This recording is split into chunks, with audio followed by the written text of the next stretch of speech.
Do we have audio this morning? Or right here at noon? It's hello. Yes. Oh boy. Thank you.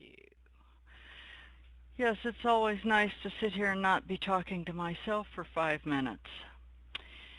Anyway, welcome to the noontime recap. Here we'll go back over. I don't know. Did everybody get their charts, or are you in the process of getting your charts changed over to these shadow bars? If you're not, I posted my templates earlier. You have to scroll up, and Lori wrote in there what you click on and how you get the templates out of the chat room directly into your NinjaTrader templates, and then you can load your own charts from there. So if you haven't done that, maybe after the close today you might want to do that, because we will not be able to use diagnostic bars with Ninja 8.0. So today is the first day I've really looked at these with any seriousness, because all that red and green just about sends me into, I don't know, maybe the next planet, or back to the loony bin. But I like these neutral bars, because I think one of the important things when you're trading is to have a neutral mindset, and just take the trades where the indicators tell you to take them, and get out where the indicators tell you to get out.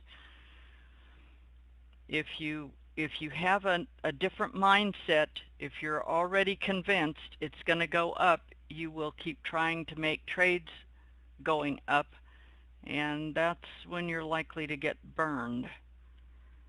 So I'm trying to get the correlation. The 210 right up here is the correlation to the 6-tick chart that we were using, only with the shadow bars. The 519 is the correlation to the 12-tick.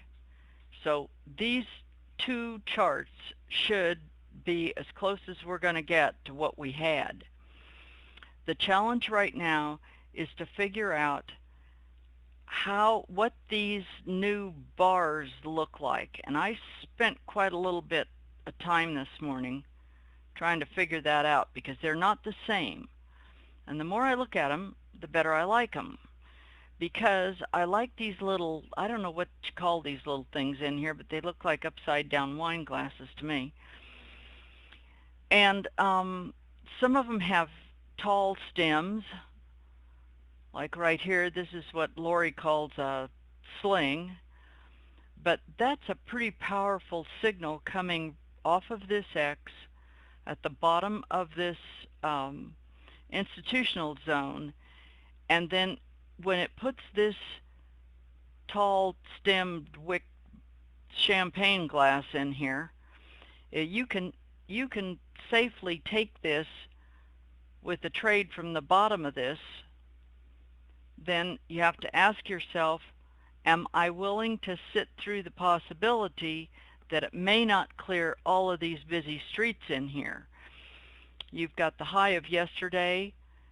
You have a major magnet right here, the EMA, and this cyan skinny line is the power line coming off of this P. So once it's cleared that, then the next thing you might be thinking about is settlement. And once it has cleared that, then the next stop is right here at this midline of the ice, and the next stop then would be this magnet. And this I have found over time that crude oil will go from one street to the next street to the next street to the next street. It's the bus driver seems to know where the passengers are for those streets, and he will go to those streets looking for passengers and letting off passengers. So the name of the game is to be at the bus stop and wait for the bus you want. Right up in here, taking one of these trades off of this E, the top of this E is not a comfortable thing for me because there's not enough potential reward in this to justify the risk you're going to take in a trade to go from this E to, gee, I don't know, a whole bunch of heavy streets in here and the high of the day right above that. It did give a couple more ticks beyond that, but this for me is not a valid E for my personal trading because I need to know where the bus is going to go, and right here I'm getting on the bus right at a cul-de-sac.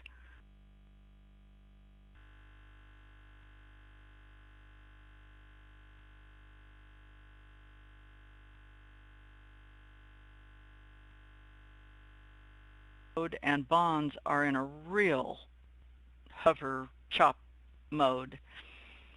TF had some good trades going up. I didn't take those this morning like I did yesterday because I'm still trying to get used to these new bars. The Canadian dollar, interestingly enough, is also in a bit of a chop zone. So the next big target on our radar screen here is 2 o'clock when the, I don't know what's happening to the charts. I guess they disappeared. But our next big target is at 2 o'clock this afternoon. Everything in the financial markets is just sitting in a wait and see, and I wonder what they're going to do, and are they going to do nothing, and whatever they're going to do, would they hurry up and do it? And so the fact of the matter is they don't know what to do. So I think that we should just take a clue from that and sit tight. I wouldn't be taking on any big trades. If you see a scalping opportunity, maybe, but I think that's about all.